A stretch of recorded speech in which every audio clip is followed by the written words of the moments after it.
Hello, and welcome back to another episode of Podcast Assemble, the show where you come for your rambling geeky download. My name's Tommy, and I am delighted, as always, to be joined by my friend and co-host who is across the pond. It's our resident 80s AI gone rogue of the pod, DL. How are you? I'm good, man. I'm well on my way to executing my plot to make everyone listen to hair metal at every gym session. That is my AI take over the world plot. This is why we're friends. You know that, right? Because that is literally the first thing I would do if I was a rogue AI. I would just turn all music into hair metal. I just need Def Leppard and Skid Row. Stop it, Skinnerd.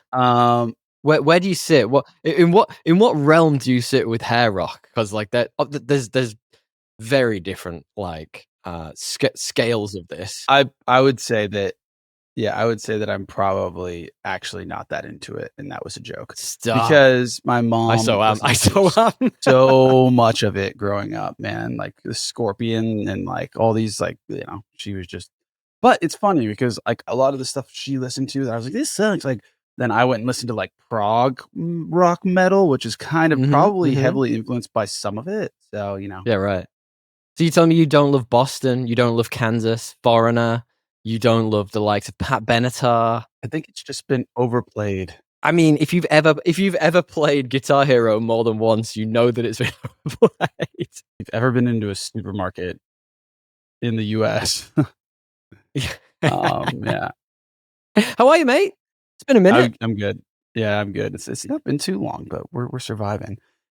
The viewers don't know that. But in the metaverse. That's right. In the Troniverse. It's true. True. This was a deep cut. The Troniverse relives. Weirdly forward-thinking, terrible movie. I mean, I guess like it probably was forward-thinking, but I wasn't born in the 70s to tell you. 1982. You sure? You look like just you were. watching it. Yeah, just watching it. I don't know. Like we'll get into it, but there's some things that age like a fine wine, and some that age like milk. And I know where this one stands in my book. Guys, if you can't guess yet, we're going to be talking about Tron today because SEO and things we fully know about. We get SEO, but there is also a Tron Legacy sequel coming out very soon with bad bloke Jared Leto, which we may or may not talk about. But to get ahead of that SEO, we're going to talk about the one from 1982, which is actually one of our many anthologies. My dad used to be obsessed with this film growing up. I don't know. Did you have the same experience? Did your family even know of this film? No, dude, Tron wasn't on the radar. It was like the usual suspects, the Midnight Express, that kind of stuff. But oh, okay, yeah, properly adult stuff. My dad wasn't really thinking about that, to be honest. Honestly, he made me watch The Ring at too young an age, and it scarred me. The Ring, wow. Me and friend of the show Kyle were talking about this, and oh really? Yeah, go on. That movie fucked me up. The Ring, like. I think I didn't watch horror for like a decade after. And wow, right. But now I'm back into it because of my brother. But anyway, yeah, and it's not been on my radar. But Tron, it's always been one I was like, maybe I should go back and watch. Like they don't remake something like that unless it's pretty, popular. Hold that thought, man. Hold that thought. We're gonna be touching on that. I've got so many questions about this. So many like questions about Hollywood and like which things get sequels and why, but we'll get there. What have you been up to, buddy? What's been going on? Yeah, I've been staying busy, dude. Met up with friend of the show, Kyle, who's in London. We're going to Paris this weekend. So shout out to Kyle. Cheers to you, friend of the show, Kyle. And there was a tube strike this week. Oh, so very London of you.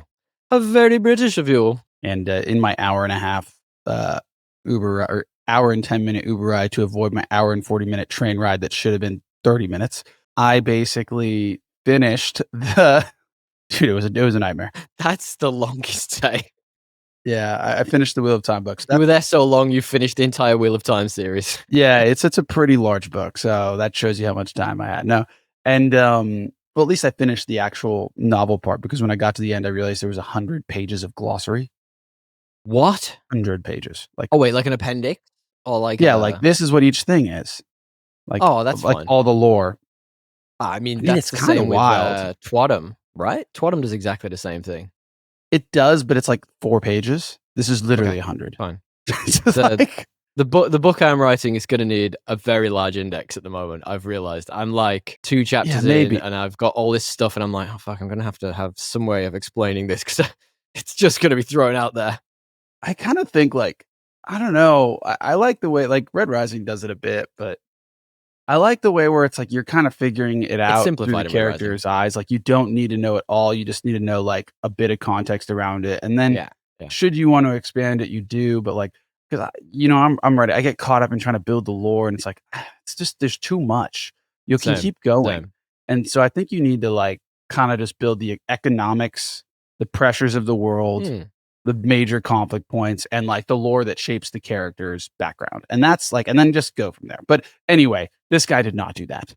Well, it's interesting. No, it's interesting you say that because I actually I took the bait. I keep getting Instagram ads for the masterclass thing, which is I definitely thought was a Mastercard thing, not masterclass. But one of the courses they have is on writing science fiction fantasy, and I literally started it, and they're like bite sized, they're like 10-minute chunks, and you can just sit and watch through them.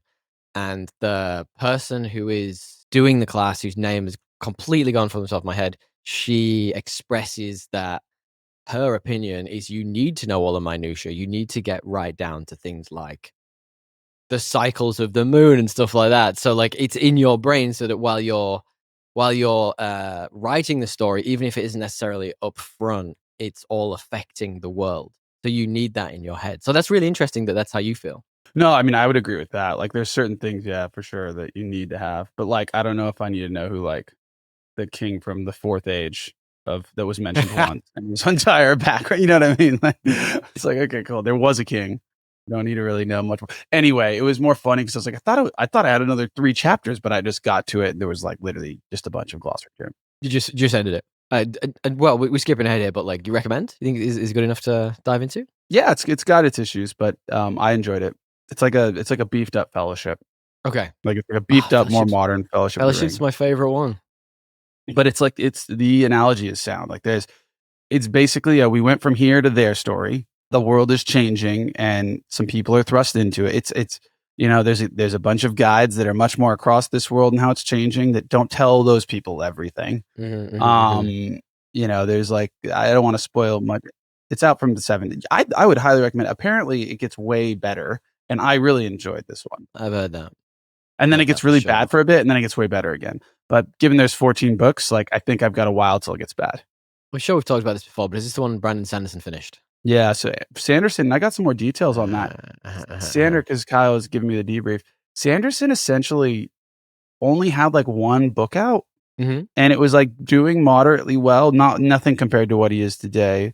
But and his editor, as he was writing some other ones, was like his editor was Robert Jordan's wife, who's the author of this, and she basically picked him and was like her husband had died at this point, and she's like, you need to be you because apparently Robert Jordan was like his ultimate idol inspiration for writing, and she could tell by just what he was writing. She's like, you need to be the guy that finishes this, and that's how he got the gig, which is pretty crazy.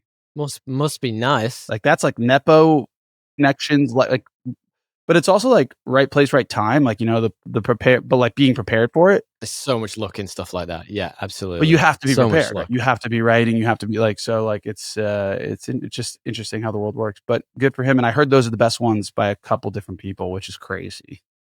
Interesting. Yeah. Okay, well, I'm gonna have to. I've got a long line of books to read first. I'm gonna have to check it out at some point. We did a fun thing this week, actually. I don't think you're gonna have the patience for this one. I'm gonna be honest. If I had to bet that you finished it, I didn't think I'd have the patience for Lord of the Rings, and I adored it. I smashed through. Yeah, but when did you read it? Oh, when I had a lot more time on my hands than I currently do. Yeah, when I was a significantly younger man, with significantly, let's say, better or worse facial hair. You can make up your own minds. We did a fun thing. I thought you'd do. I actually went out with friend of the show Ryan last week. Have I talked about Aunty Donna before? Have we talked about that? I'm sure we have. I'm sure I've brought it up on the pod. I don't know. Before. Maybe. It's this comedy trio from Melbourne, and they do these really like obscure comedy bits. Like the only way I can sort of think about even prefacing it is it's if you sort of somehow manage to just smash together like the weird off the wallness of like Monty Python with like the sketches of like the Conchords. and you've just like Oh, wow. smashed the two together, and the humor is just like, it's so unique. It's the type of thing that I couldn't just recommend to you and say, go away and watch this one skit, you'll fall in love with it. You almost have to persevere with it to really like it. It's a real, I don't even know how to explain this to you, but they're doing like a set of live shows at the moment, and they were in Sydney. It was phenomenal. Like we had such a good time. They're so off the wall. There is a bit in, as often with sketch comedy shows they brought someone up onto stage with them. But like the gag was, and spoilers if anyone just wants to see Aunty Donna and you're watching this. In fact, it might have even finished by now, but like the gag was that the person they brought up onto stage, it's like they forgot about them almost. So they were just sat on a chair and they'd been there for like 5 minutes. The sketch they were doing finished, and then they just carried on with the show. So the guy was just sat there for like 20 minutes, just in the back of the stage, like, ha, ha, ha, ha, ha. And then like the trio, like they did their thing, they like bowed and left the stage, and they just kind of left him there, and he kept trying to get up to leave, and the bit was they'd come back and like put him back on the chair and keep him there till like people started leaving. It was very good. It's very funny, man. Like good times getting out with friend of the show, Ryan. The Flight of the Conchords, man, that's a deep cut. Yeah, Deep cut. they've not been around for a while, man. That's an HBO show, isn't it? I just know it's two Kiwi dudes who are incredibly funny. There's one, I forget the names of the two, but what the main one I saw in Edinburgh Fringe Festival 15 years ago at this point, and he was just so funny. But again, so off the wall, so different, so wacky. His like whole show revolved around something about robots from space, and I remember like the beginning of it was he had this like, it almost looked like it'd been built by a kid. It was like tinfoil like spaceship that and it just like came down onto stage. It was great. Do you know Hannibal Buress? Yeah, I think so. Yeah. You definitely know him. He's been in the MCU. He's done a bunch of stuff. His stand-up comedy is very dry, almost stoner He's humor. pretty old. He's been around for a while, right? He's been around for a while. He's very funny. He was either the opening act for this comedian, or Yeah, I've seen Hannibal Buress. or he was the show beforehand. He's very funny. So it was, yeah. If you ever get the chance to go to Edinburgh Fringe while you're over there, you absolutely should. It's genuinely When is funny. it? For Edinburgh Fringe, I think it's in August, so it's usually around summertime. So the bit of summer you actually get over there, you need to go and enjoy, because Edinburgh's beautiful too, like such a nice place. Yeah, it's Highly on my list. recommend. Sure. Guys, feel free to jump around, by the way. There will be time codes in the description, as always, supplied by Mr. Matthew Bliss of mbpod.com. If you want to hear about us talk about our weeks, hear about friend of the show, Kyle, and what we've been up to, and some interesting recommendations for TV shows, movies, things like that we've been up to, stick around. But if you want to skip to the main topic and hear us riff about a movie that both of our dads, apparently, not both of our dads, liked, there will be time codes in the description, as I say. And yeah, please, we need your help. We need you to give us your subscription and 5 stars. Please help us out. Dre's awkward face there said absolutely everything. So if you hit that subscribe while you're down there, 5 stars while you're jumping around, please do. You can help with algorithms, things we don't truly understand. So, DL. Yes. Speaking of recommendations and things you've been up to, what have you been up to? Well, I've basically been. I've watched through the main topic. I've finished this book. What Good. else? I'm glad you watched some of the main topic. No, but it's like we've had like 4 days between recording, family. So. Yeah, it's true. I have so much like backlog of stuff I've been watching though. Like I need to get you across so much stuff. There is a lot. Yeah. That's what I'm trying to reach into the backlog. Oh, I just started Wednesday, to be fair. With the misses. So that was one of the recents. Wednesday. Only an episode in or two. It's just a classic Netflix show, right? That blows up. Netflix, when they're doing like, I think what they're targeting is like so much stuff that you can't get rid of it. And then the occasional ultra cross age demographic show. You know what I mean? Like that's their ideal world. Is like, can they just make a Wednesday, a Stranger Things? Give me another one. Is there another one? I don't know. Oh, like Enola Holmes. Is there another one? I'm sure there is. Yeah. Like those kind of movies that get the whole family a little bit involved. Like, and it's Black Mirror's on Netflix now. Yeah, I don't think Black Mirror qualifies as that, but particularly all family. But you know what I mean. I think that's what they're going for. It's in Jenna Ortega's pretty good. She's entertaining. Interesting. Yeah. I mean I don't remember loving the first series, if I'm honest. And I've kind of been, every time we open Netflix, I see it flash up, and like the partner, I try and distract her with something else. So I'm just like, I know she's gonna want to watch it at some point. So I'm just like, yeah, we'll get there. But like, there's so much and there's so much good stuff coming out this month. Like the new Slow What? Horses season is coming out this month, and I can't Oh, wait. yeah, I yeah. can't wait to gobble it up. I'm like nom nom nom nom nom nom nom nom nom. Every time I see trailers for stuff coming out on Apple, I'm like this. There's a new Mark Ruffalo thing coming out, so I just need to not start too many new things right now, so we can be ready when Slow Horses gets out. I want it to be top of mind. Do you like the Wednesday series? Then is it like Yeah. is it next? It's obviously a continuation. It's fine. It's like she's good enough that I'll watch it, and it's like easy with my partner. But like I'd rather watch Slow Horses. I just can't get anytime there's spy something. It's like Gail's automatically like, nope. Like it's like a hard qualifier. So Can't you even like just get her to watch like the first like 10 minutes, the first episode? Just be like, just watch this 10 minutes and tell me what you think. she kind of clocks out when it comes to like action and spy. Like I have to really use my goodwill to That's get those interesting. things done. So for like a show, it's even a more difficult. Like That's so interesting. I wonder 10 why. Like episode she's got series. such a unique taste. That's one way to describe it. I think she's in her reality world. She likes the reality crap. Ah, yeah, fair. Is she currently watching Love Is Blind? Yeah, she's all in that world, and I just, I cannot. I cannot.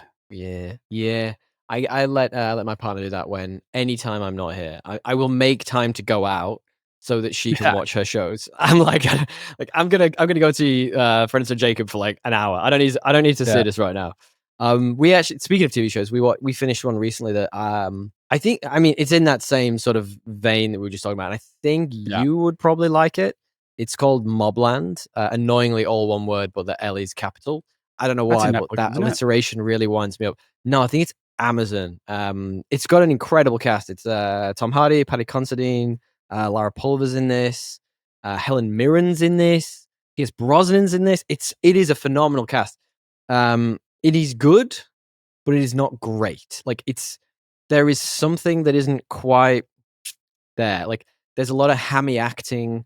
There's Pierce Brosnan, who I think is actually Irish, somehow failing to do an Irish accent. Have I talked about this in the podcast before? I feel like I have. I don't know how the man managed to get it so wrong. And Helen Mirren, bless her. We watched Thursday Murder Club recently, which is a thing my mum is obsessed. It's a set of books. My mum's obsessed with it, written by Richard Osman, I think. But they've just made a Netflix movie out of one of them. Helen Mirren's in it. She's in this MobLand too.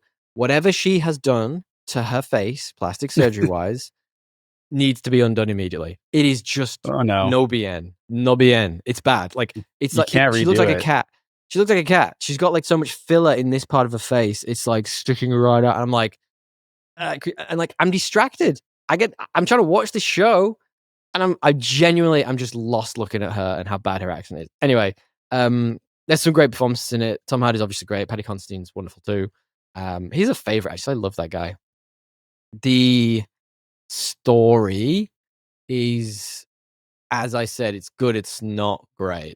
Like I feel like it's lacking a little magic, a little something. So for example, like Gangs of London, it had a grittiness to it. Like I don't know if you watch Gangs of London, but I remember the first season. I absolutely loved it. That the ending was a bit dodge, but like it was a grittiness to it. There was a real hardness to the characters, and they actually sounded Irish, which was nice. Whereas in this, I feel like it's almost like that thing whereby they've got too many stars and they're trying to have everyone have as much screen time as each is in each's contract.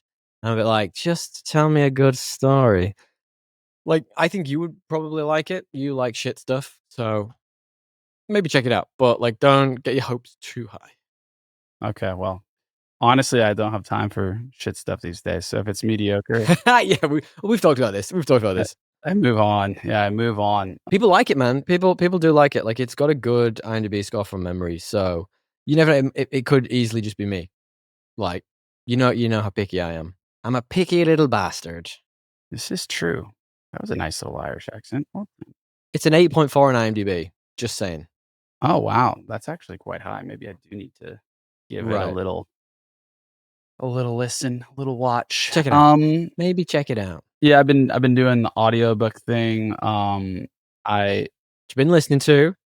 I was listening to The Name of the Wind actually again, just because I'm trying to like re-up on my foundational stuff for fantasy and like what I like. And I hadn't read that one for a while. Yeah, it's such a good book. It's really good. I've I've worked out what it is about Name of the Wind that I don't like. And we talked about this. I think we talked about this when we were on holiday recently together, which also makes us sound like a couple. We were talking about Name of the Wind, and I remember saying that it didn't necessarily fulfill its promise, and I feel like that really frustrated me. It felt like when you started and you entered that world, and there were these like demons running around, and they had like knife hands or whatever, and everything. They were cutting people up and stuff, and it was like it was dark and it was mysterious, and like you're meeting these characters, and they all had like so much promise.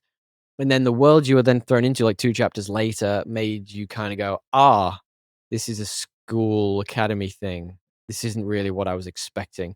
I was watching a really good YouTube video. I'm gonna find it and add it into the Fair critique. yeah, no, I'm gonna find it, add it into the description. And it was talking about how to start a screenplay and how to set up a story. And the sort of general idea of it is the first 10 pages of a screenplay, which roughly probably equates to the first couple of chapters of a book, needs to really grab you and engage you, but also give you promises about what it's going to deliver. And that's what that book didn't do. That book, it gives you promises and then never delivers on them. No, it made the promises. That's a core part of writing. Like, and I think that it definitely makes promises that it like delivers partially, in the sense that like you're really trying here. No, I just read like, but it's not. It's slow. It like all happens in like the slow. first half of the book, and then it doesn't happen for like the next book and a half. It's like all new stuff. So like the whole the spoilers for Name of the Wind. Meth Dragon. Spoilers. It's I haven't read the second book. I won't ruin anything for you. There's cool new stuff that seems to tie to a broader lore in the Chandrian, but he hasn't like made that arc yet. Like there's some stuff where it's like the coolest stuff in fantasy in the second book, but I don't yet have any idea how it's going to connect to. Can I ask a question? Yeah. Is he going to be a king killer in the second book? Does he get there? No. Then I don't. The promise is gone. I need more of that. I need to see him becoming that guy. No, but he didn't promise the king killing. But that's just the title. He didn't. I think the promise is a story about tragedy that he is responsible for, that unlocks something in the world that is like fucked up the whole world, that he is his fault. And it's like the hubris before the fall. That's the promise. And it's because of his pursuit of the tragic death of his parents. The Name of the Wind. Oh yeah. I think it's yeah. Like I think that's the promise, and I think it does a lot to indicate, like, move you along there, but it doesn't give you enough. It gets really, really distracted by like the fun narrative of school, which is awesome, but it doesn't give you enough little nuggets along the way to keep you like. It gets really distracted, and it does it really well in the first half, like, but it doesn't do it well in the second half of the book. It's like way more about his little schoolyard life as opposed to escapades. Hey, I'm tracking that. I'm trying to figure out who the Chandrian is, and that leads me to uncovering all sorts of crazy stuff, elevating me to the point where I kill a king because of something probably to do with the Chandrian. But like we're not even close to that. So that's too. I agree with you. Yeah. After we talked about it, I was actually Googling like why hasn't he finished? Because it's supposed to be a trilogy, right? But then it's the way it's set up. There's truly no opportunity for it to actually be a trilogy. I was Googling like why has he not carried on with this book series? And I think it's just as simple as he's a bit stuck. He's gone full George R.R. Martin. Like he just like he got early fame off the book, and he feels like he can't live up to it. So it's an interesting one. I mean, I don't think he said that, but I think that's what most people surmise. I think the summation is exactly that. Yeah. So do you recommend The Name of the Wind, the first book? Is this something you? Yeah, I think I've already talked about this in the pod. It's definitely really good. I think, and there's so much that it does really well. It creates mystique, super like unbelievably well across all the books. Here's a question for you. You said you're audiobooking it. How are the audiobook like readers? Some of the best I've ever had. Really? That's so interesting. It's really talented voice acting. Is it multiple actors or is it all the same person? I think it's one guy, which is even more impressive. Yeah, wow, that's epic. Yeah, because I'm audiobooking the beginning of the Empire of Silence book that I'm trying to get into at the moment, and I really don't like the guy's voice, and it's really putting me off because every time I pick it up to read it, I have that guy's voice in my head now, and I'm like, sometimes it's really good when that happens, like Red Rising, Ephraim. I say Ephraim. It's legit. It was like Ephraim's The voice. guy who does his audiobook is perfect. That's how I imagined him in the first place. Whereas this one, like, he throws a Scottish accent out there for no reason at one point for like this ruler guy, and I'm like, dude, like, you got like reel it in. This is real bad. So it's I think it makes a big difference if you're audiobooking. It does. It's like it can make or break. No. Huge difference. This enhances. And it's also got like, it's one of those ones that's got like little samples like in like, oh yes, I like that. You know, like with the wind blowing. It's got like some, you know, it's more than just your typical audiobook read. It's a dynamic audio. Is that what they call it? Is it dynamic audiobook? You know better than sounds wank. Cool. I got one more thing I was going to mention to you before we scoot on to our main topic. I watched a film which I definitely should have watched many, many years ago. Have you ever seen Starship Troopers? Yeah, of course. A long time ago.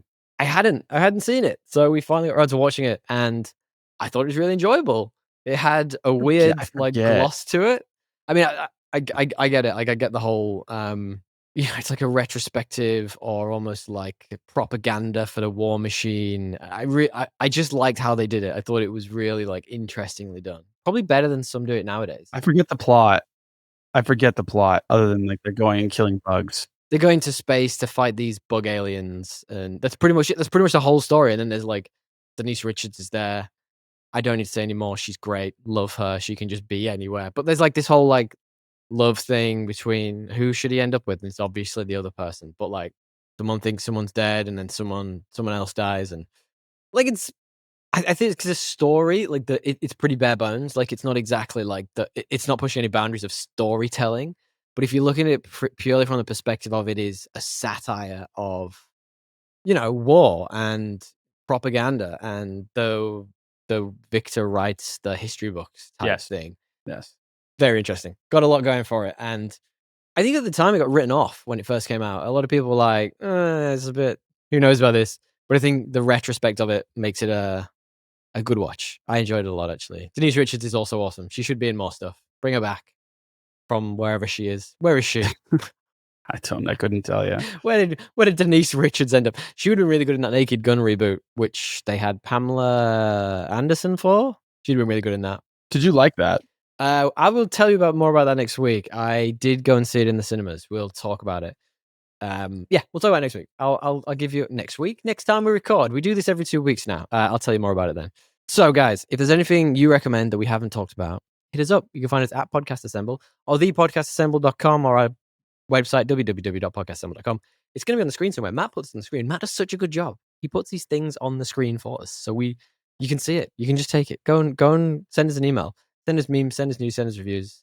I miss memes. I said this last time. I do miss when people used to send us random memes. Get it? Let's restart that. If anyone wants to send us some memes, please do. We appreciate it. DL. Yes. Do you want to preface our main topic this week? It's the main topic theme. Our main topic this week is 1982 Tron. Ooh. In preparation for a movie we might not even watch, depending on how the reviews go. I'll probably watch it, but I don't know if we'll talk about it. Let's put it that way. Yeah, I mean, maybe once it's on Disney Plus. I don't know if I'll pay for it. Tron Ares is the third one that's coming out with Jared Leto. I think we already spoiled that. But it is written by Steven Lisberger, who's pretty much only done Tron movies. Literally, no, he's done a bunch of stuff. Career. It's like Tron Legacy, Tron Evolution, Tron Uprising, Tron Identity. He did a lot of writing. In terms of directing, I think he only did like a bunch of almost like weird satire comedic movies. Some others have them and that type of thing. So I don't think it's a particularly storied career. I mean, interesting one. Tron, though. it is. Do you have a stupid plot summary for Tron 1982? I do. Futuristic sci-fi hacker action movie running on Microsoft Paint that needs the OS updated from 87. Yeah. I like that. That's good. Mine is just, this is what you get when an 80s computer nerd goes on an acid trip with a screenwriter. It's literally like, maybe you can feel the acid and cocaine vibes in that writer's room. Like immediately, the minute you start this film, you're like, oh yeah, this is some fucked up people. Well, I mean, it was Disney. Is it Disney? It is Disney. Yeah, it is. Oh, it is now. Like back in the day. No, I mean this was a property bought by Disney a few years ago, probably just before Tron Legacy came out. But I like the cast. Jeff Bridges, obviously the dude. He plays. Everyone has a dual role in this, at least one dual role. So he plays Kevin Flynn or Clue. Bruce Boxleiter, great name, Bruce Boxleiter. If we had an equivalent to Goofy IMDb picture, which is either best name or best character name, Bruce Boxleiter's got to be up there, like way up there. That's a good one. Yeah. He plays, interestingly, actually the titular Tron, but in the real world, he is Alan Bradley. He's actually known for a few things. He was in The Orwell, he was in Babylon 5. He also came back for Tron Legacy. So he's kept himself busy over the years, a lot of TVs. A few of these people are quite in this franchise. prolific TV people. Yeah, a few of these people are prolific in that way. David Warner, who played Sark Automaster Control Program, we're going to be talking about. RIP to that guy. He had a really great TV career. He was also in Titanic, Star Trek 6. He did a bunch of stuff. Cindy Morgan, he plays Laura or Yuri. That's the core cast of this. Like outside of that, like I didn't really remember any of the guys. There was a few other people, but I was like, yeah, no, totally fair. Do we need to remember these people? But at the time, like, so we like we texted this about this before we started talking about this, and you were sort of saying like, "Holy shit, this is bad," and I get that perspective. But like at the time, this is 1982. Like if you think about the perspective of real CGI, like proper, actually good CGI, came with in like the 90s with Jurassic Park, whereas 1982. They pretty much were using paint to make this. Like the computer making them was like 3 megabytes. So it really pushed a lot of boundaries. There's like a lot of different stuff in here, which is really interesting. I liked the reflection on the corporation and AI. What's the plot of this though? Like what happens? What goes on in this deal? I mean, it's actually pretty simple. Like this guy is pretty angry about somebody stealing his code. The dude in his angry way. Yeah, the dude is Kevin Flynn is pretty angry about this guy stealing the code for his video games and taking over this company in doing so. And there's a bunch of people that work there that also kind of are angry about that a bit and under this tyranny of this CEO. Yeah, who like actually is being manipulated by the master MCP, master something protocol. Yeah. The MCU protocol. Yeah, whatever it is. And I honestly couldn't tell you more than that, other than without spoil. But I guess it's spoilers for Tron Legacy. We don't care. We'll do full spoilers. He gets sucked in to the game because they're looking for sucked in, not sucked. Calm yourself. Well, I mean, later on in the film, I mean, like they share a little kiss later on in the film, so like he gets sexual with robots. Let's put it that way. This is true. He takes over or he gets sucked into the game after his attempt to take over the system and find the evidence that will show that he should be CEO and that this other guy basically stole his idea. Gets sucked into the game, and it's like a gladiator, in the digital bit world. And you're on an adventure. The 3 megabyte world. Yeah. Like I said a minute ago, it's pretty bare basic for a plot. Like there's like in terms of the progression of this, and one of the things that kind of annoyed me about it was, and we'll talk about it. Like Flynn doesn't really have an arc in this. He's sort of the same guy at the beginning and the end. He doesn't really have any like character progression. But if you think about the story at like a very high level, it is so early to the game in some like themes that are really kind of relevant now. Things like corporate control, digital identity, man versus machine, the types of things that are really prevalent in today's society. And almost now talking about them or making a movie about those types of things, you tell me if you think so, but it's almost cliche at this point. They started that. Yeah, it is. I mean, it is cliche. It's all how you do it, I think, with these kind of things that are super, what's the word? Tropey. Yeah. You can't ground it in the trope. You got to ground it in like the people and the reality on the field. Whereas this is very much the like probably foundational trope movie. So they're doing things a bit, the layer of like character stuff is as simple as he took my job and I'm angry about it. Yeah. That just basically drives the entire plot. It is literally. Like, I mean, you would be pretty pissed if he was the CEO and you should be the CEO. Probably. Yeah, no, for sure. I mean, you'd be a bit angry, but I think that there's ways to like a modern film with I don't know what I'm expecting out of Tron 1982, but from 1982, dude. a modern film would like probably tie that to like the sacrifices he made to try and build this thing in his personal life, to like make you feel the cost of like, oh, you also lost this while losing that. Yeah, like it's too jolly for me to actually think like he would care that much. It sounds like he's got a pretty good life. Why would you just? He just sounds like he's got it pretty sweet. He Yeah, sort of indicates he lost millions of dollars, but it's like you've got a cool little penthouse apartment. You seem pretty chilled out. Maybe maybe you're doing your audition for the dude. Who knows? He didn't seem that upset, I think. But like you sort of like joked about it before, but I wanted to ask you about this. Like, this wasn't necessarily a hit. So I think the budget was around 15 million and it made something like 33 million. So like, yeah, made its money back and a little bit, probably. I don't think marketing budgets were quite as big back then. But that begs the question. Like, this was a cult classic, right? Like I said, my dad loved it. Like, I know people who do like this. I don't see it in the cultural zeitgeist. I know Tron Ares is coming out, but like, I don't. My question to you, what gets a sequel these days? Like, is it just fucking anything? But then, like, there are things that don't get sequels, and you're like, well, why aren't we seeing that? So why is this getting another legacy sequel? If it was like a box office hit originally, like, yeah, but like I guess I don't know, man.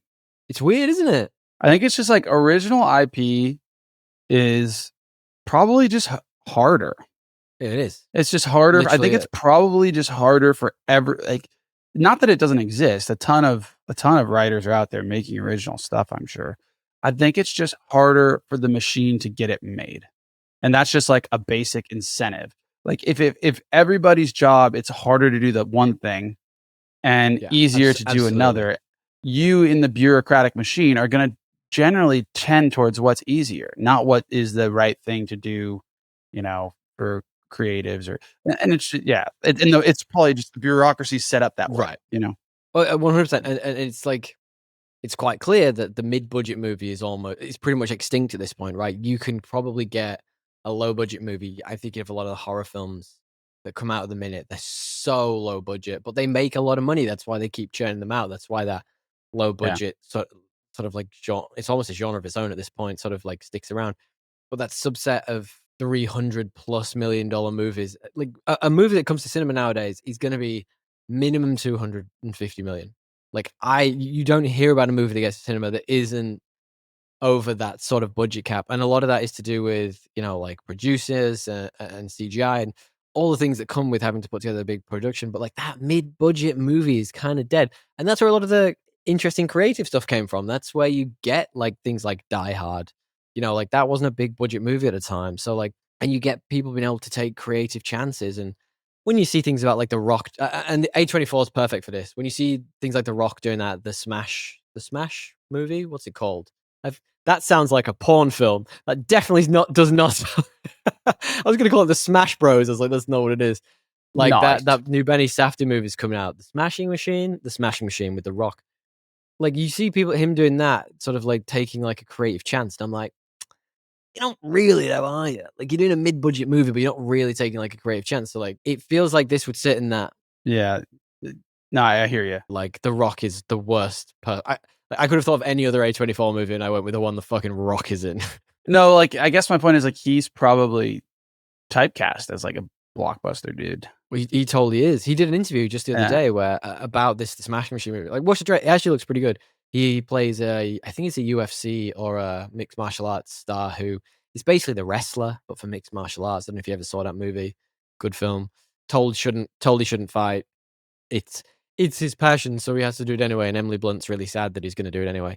I can't remember where I was going with this. The Rock, he did an interview the other day where he is effectively saying he's been pigeonholed by Hollywood, and this is him trying to break that stereotype.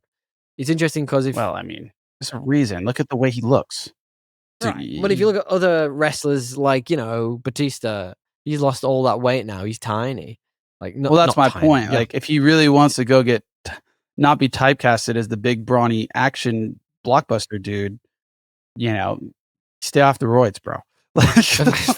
Stop taking him. He's still a giant boulder. Like, you look at him and you go, like, you are still a huge human being. You're just not going to get the poetic, role looking like that. Like, it's right. Right. Even Hemsworth, like, tried to be like a hacker in one movie, and I was like, this is just not how hackers look. Yes, he did. Well, I mean, you think about people like John Cena though. He's made like a career being the funny guy. So like they can do it. Wrestlers can definitely do it, and you can remain big and do these things. But like, though, I would argue all three of those guys are typecasted, except for maybe Bautista, and I'd say barely he's broken the mold. Yeah, barely. But he's Yeah, he's done a ton of interesting stuff. Like he was in Dune, and I think he's going to get more interesting as he develops. He seems like he's actively trying to take chances. But getting off topic here. My question I was going to ask you off the kind of the back of that was when you were watching this, and I know you didn't love this film just by what you're prefacing it, but like, did you think the stakes felt oddly real for like 2025? Some of the things around AI taking over. There was literally a comment in this. I've got it written down. I was like, computers will start thinking and people will stop thinking. I was like, that sounds like today. I don't write any of my own emails. yeah. I think there's like definitely some. It's prophetic. I'm not like a huge like AI is taking over the world guy, but I do think there's a lot of that point is for sure. Like I think it equips a lot of people to feel like they're experts on a lot of things and not think about things, and like it could vary. Like it just exacerbates what we already have with the internet, where like a lot of people, the critical thinkers, will use it to gain leverage. People that aren't equipped to do that will use it to will extend their that flaw of like just being able to yeah. So like, well, it's not idiocy, but like they'll be able to defend it more. They'll be able to go deeper into their rabbit hole. They'll be able to think less, more at scale. So yeah, I think that there's some truth to that part of it for sure. And I agree with that. The corporate espionage stuff, like, I mean, yeah, that's existed before AI and after and always will. Like totally. Oh, 100%. Yeah. I feel like what really worked for me in this was that neon aesthetic, bringing it back to like the basics of the film. Like I liked the themes and the tones of this film, but I think that aesthetic really worked for me. But I'd love to get your POV on this. I was watching it and I was like, I don't know how far, and it's a CGI from 1982. What do you expect? But I was like, I don't know how far away anything is from each other. Like, how fast are you going? Like, can they catch up super easy? So like, there was no understanding of like the physics of it. If that's a stupid thing to say. Yeah, because it's like all drawn and like I don't know. I remember just like watching this and feeling like I was back in like early Macintosh computer game days as a kid. Like those games that like Pong, like not even Pong, but like there was like these computer games you would play. Like I'm like I don't even remember what they were because I was so young. I would have been like 6 to like 10 age when I played, but they were all my mom's Macintosh, and they were just these random games that were like that level of fidelity, and it just made me think back to those times, which was like a nice little feeling for a bit. It was I'd forgotten those memories, and it that was a positive for this film. Yeah, it's got some good vibes to it. This film, I like the vibes of it. I guess speaking of the games, the racing one is just Snake, but there's two of you. I actually liked it. That was an interesting concept. It was fun. I liked it too. Yeah. Honestly, I wish it leaned more into the games, this movie. Same. There was a lot of running around. Yeah, and there was a lot of like, we need to get to that point, and then instead of, you know what I mean? I was like, you get a bike a minute ago. Why don't you use that? I thought this was going to be like this gladiator, like get to each level, like work within the rules, and it like wasn't actually that. Yeah, it definitely deviated from my expectations more, but it was punchy. So it was like, what was it, like an hour and a half long? So like, I feel like maybe they thought they needed to vary. Like they tried to get some variance in there in terms of like the different modes of transport and stuff. But I was like, the first one's interesting. Let's not move away from that, Well, it's more like I thought it was going to be almost like the Mortal Kombat movie where it's like a tournament and you're like going, that's what my expectation was. And it's like they break out and then for the next like hour, they're just like running away. Yeah. Yeah. Like as if no one's ever thought of that. I was like, guys, like, come on. Yeah. I guess they did like build up Jeff Bridges as like the chosen one almost. They're like, he's different. He's got something. Yeah. And then, well, like, isn't Tron like he's the fucking title of the film? Isn't Tron like the like code that's been created to defeat the bad guy? I was sitting there and I was like, why does Jeff Bridges need to be there if you've created this fucking code to do it? What's happening here? He's there because the other guy scanned him.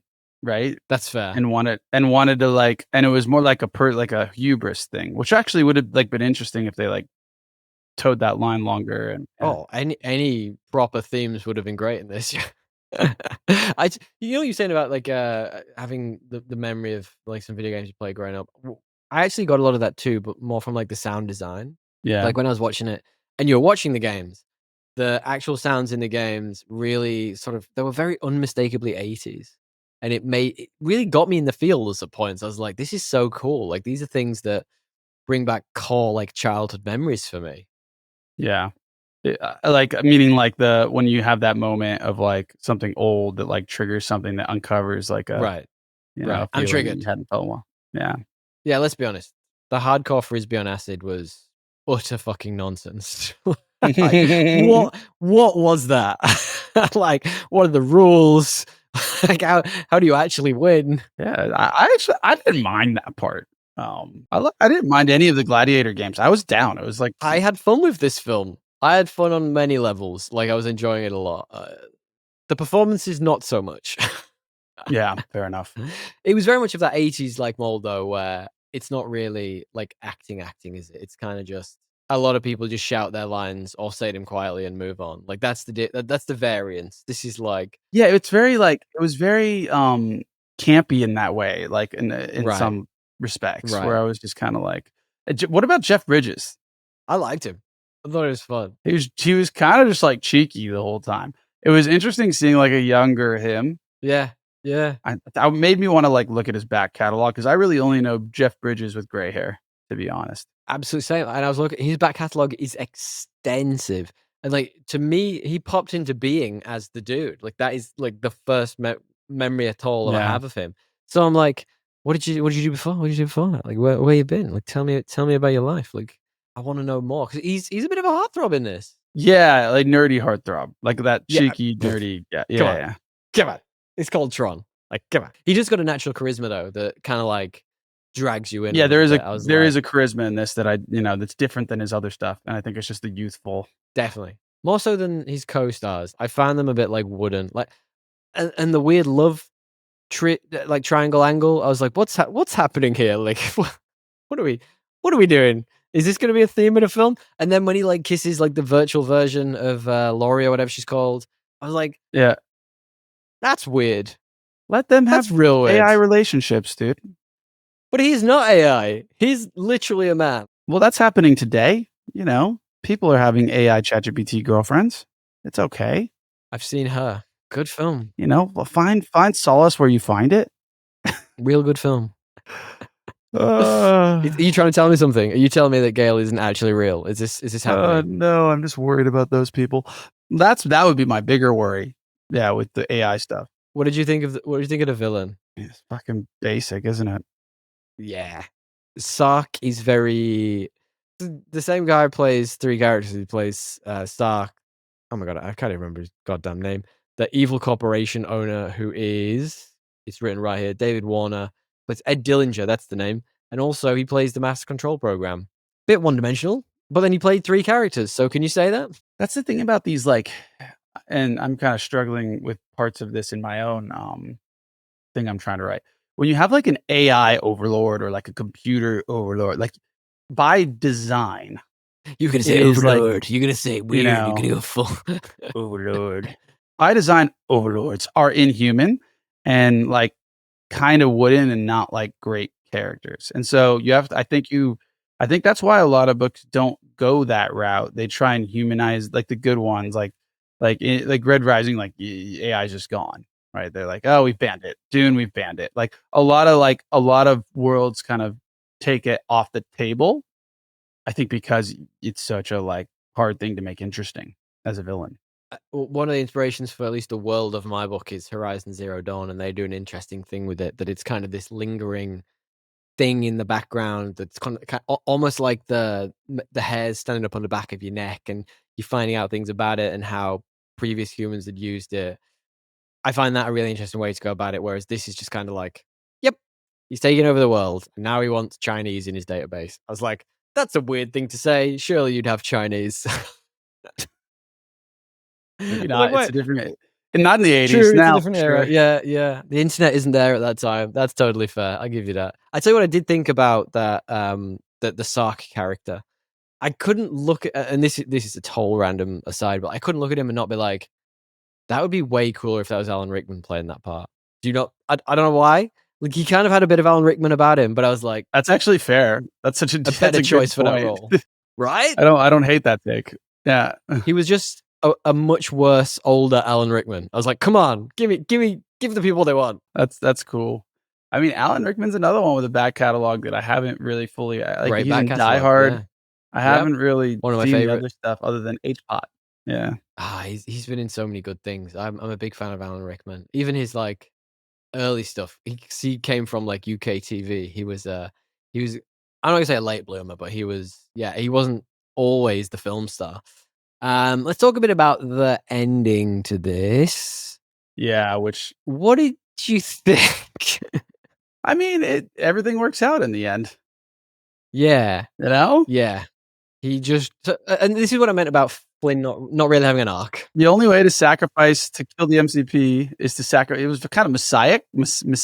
How do you say that word? But it didn't. Nothing hurt. Nothing hurt. It didn't hurt him. Like, nothing happened. He just jumped in and jumped back out. Well, because he's a user. Oh, because he's a user. I guess if you were a programmer, it would have killed him, right? Like I don't know the rules. It would have been way cooler if they carried on with the gladiatorial stuff, like you said, and there was some way that he had to defeat. I don't know.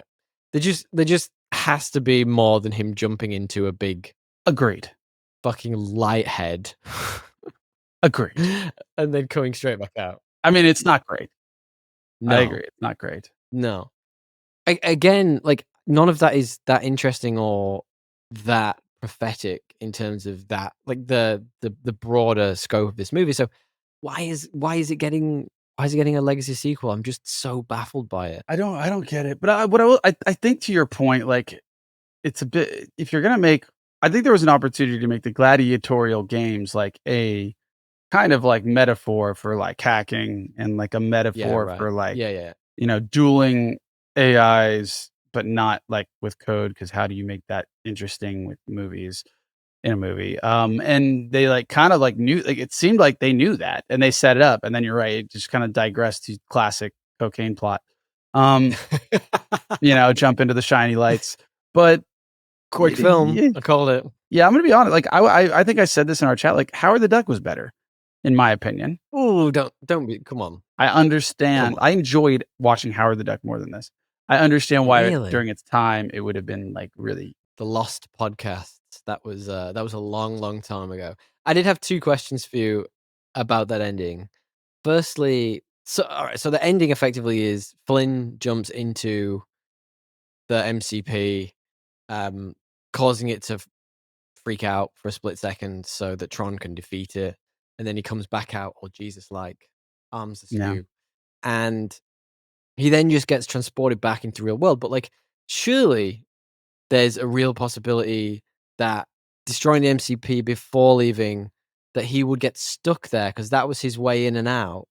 Like, who pushed him back out? Not really a true sacrifice then if you get out. Yeah. Right. No, right. I agree. I think it'd be way cooler and a way better sequel if, and maybe that's what they actually did with Legacy. I don't know.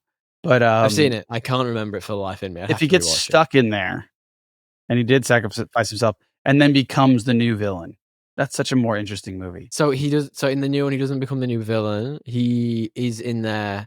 I think the idea of the sequel was he spent so much time in there that he kind of lost touch with reality and ended up sort of adopting it as his home effectively. And then his son was in the real world, and his son was like, "Where's my dad?" And I don't know why he said it like that. I was like, "Where's my dad? Where's my daddy?"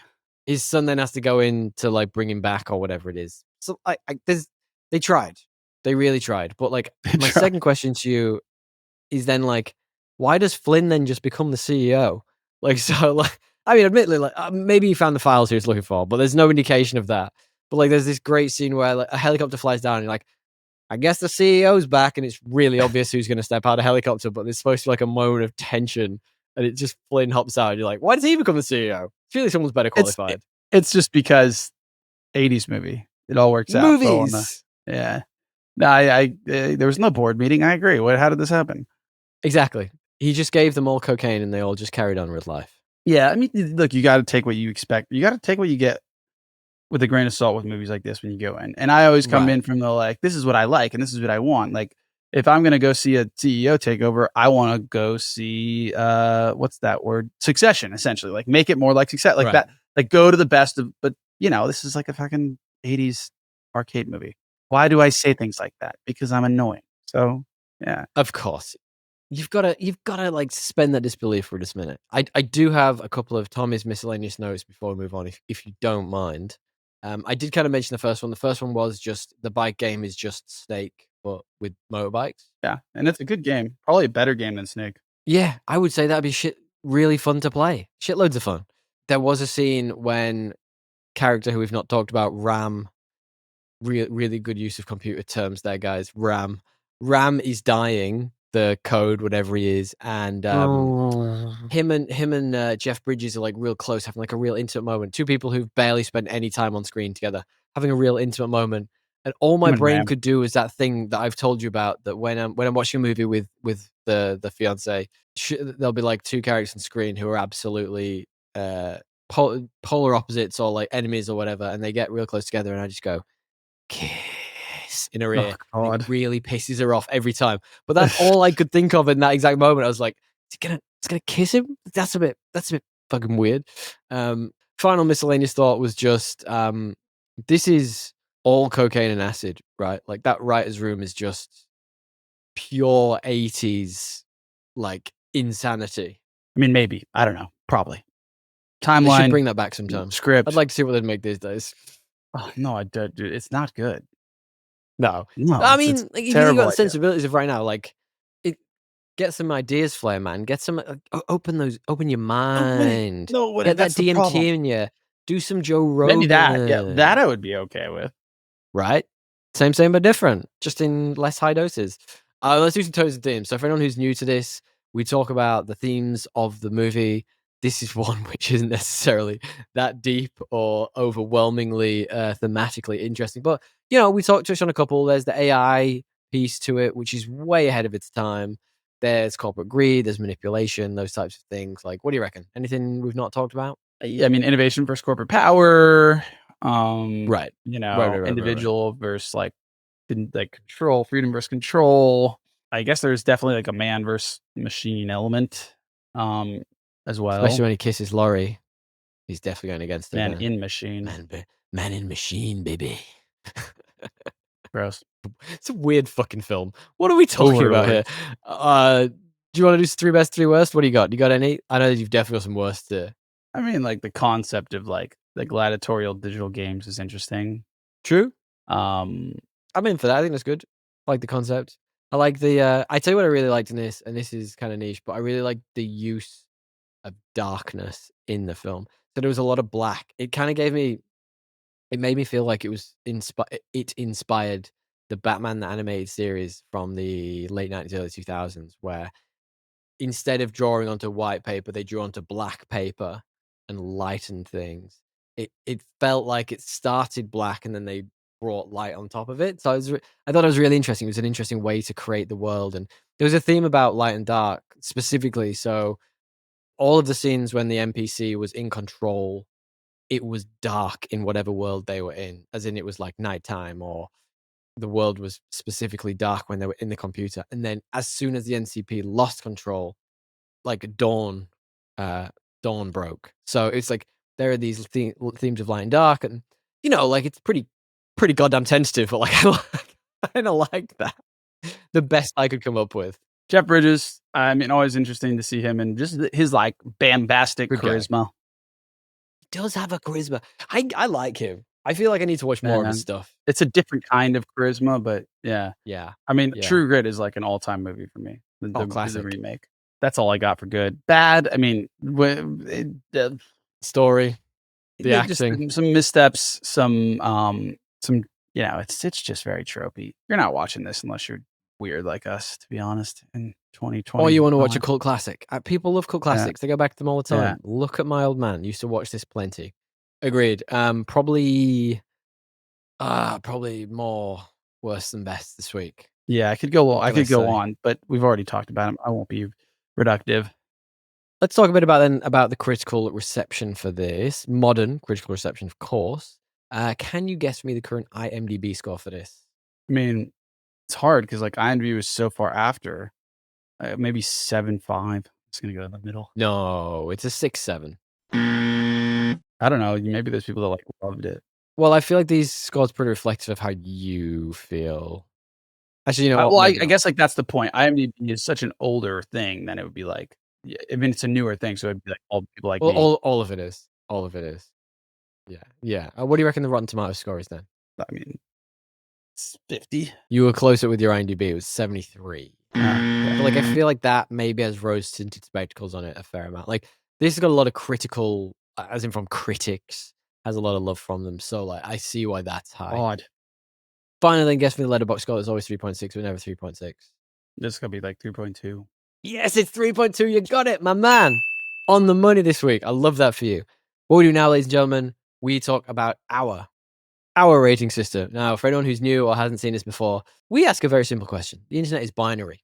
So therefore we say, is this better or worse than the most average movie we know? The perfect on-the-nose 5. Is this better than Aquaman 2018 and why? DL, I think this is a tough one this week. This is the toughest one we've had in a little while. It is actually. What do you reckon? Yeah, I mean, I guess you got to give it credit for like doing something different, but like I would argue this is worse than Howard the Duck. So I guess I gotta say worse.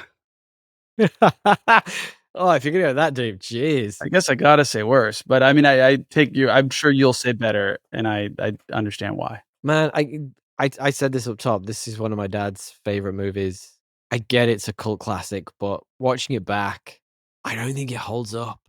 It was painful to watch at times. I was like, oh, and like the big swings. I love the big swings. We messaged about this. We should stop messaging because we're using all of our gold while we're texting rather than saving it for this. No, I like it took some big swings, and I like that. And I thought some of the themes were super interesting. I would you, if you said to me right now, go back and watch one of those two movies, I'm gonna pick Aquaman. So I've got to say Aquaman. I'd rather watch that than this in this exact moment. I gotta say it. It's worse than Aquaman. Sorry, anyone who loves this movie. Sorry.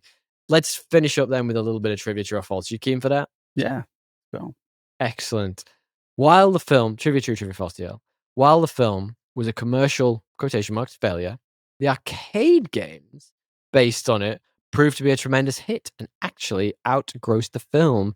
True or is that false? That could be true. That's true. The film about video games and arcade games? It's true. It is true. And just to preface, guys, this is IMDb trivia. This could be absolute nonsense.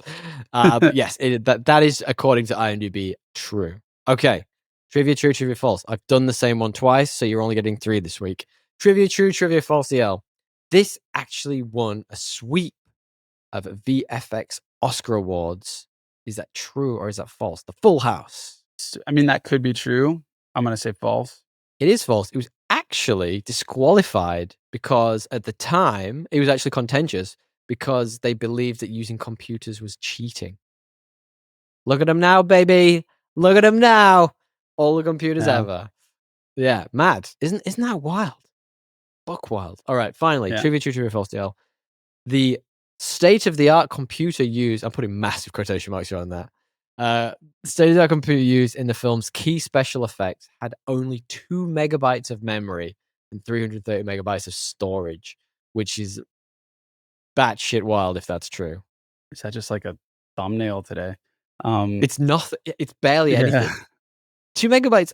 You can't even save a picture smaller than that. True, I guess. Maybe it is true. Isn't that wild? Oh, man, storage costs have gone down for sure. Yeah, they have. It's crazy. Yeah. What are you doing? Ultimately, I enjoyed the nostalgia of this. I think I'm probably going to enjoy this more than I'm going to enjoy anything with Jared Leto in. So, like, it was fun to go back and watch. No, you didn't have the best time, but I suggest if you're in for a cult classic, you should go and watch it. Yeah, I agree. I mean, there's other things you can watch, but if you like it from this, you'll definitely like it watching it because I've been pretty negative. I need another glass of cup of coffee. I can't speak right now. You do need another cup of Joe. DL, do you want to wrap up the show for the ladies and gentlemen? Of course. Thank you, everybody, for listening. Thank you. Give us a rating. Give us a watch. Give us a share. Do all that good stuff. Share it to your friends. If you know people who like geeky nonsense. And if you like the editing on this week's episode, there's a big thank you to Matthew Bliss, who does that for us. As always. Thankfully. Yeah, and he kind of edits and masters these things. He's evolved. He's now editing video. Editing master Matthew. If you'd like to be like us and have a really great edited podcast, if we don't say so ourselves, message Matt at business@mbpod.com or mbpod.com. He's the best. Just check it out. Do his services. He's also got a couple podcasts. Rethink Podcasting is the most recent one. Short thought pieces on kind of like how to kind of think about and create and Or rethink. well said. We could do some of that. Yeah. He's great. Great content, guys. Go away, check out Matt Bliss. Thank you so much for sticking with it. We really appreciate you. Thank you for coming to our YouTube content. It's been coming for a long time. If you could hit that like, share, and subscribe, it would be really valuable to us. Thank you so much. And if you know anyone who likes kind of geeky nonsense, give the gift of Podcast Assemble. We'd love it if you would. Thank you for sticking with it, guys. DL, tally ho. Tally-o. Laters Gator.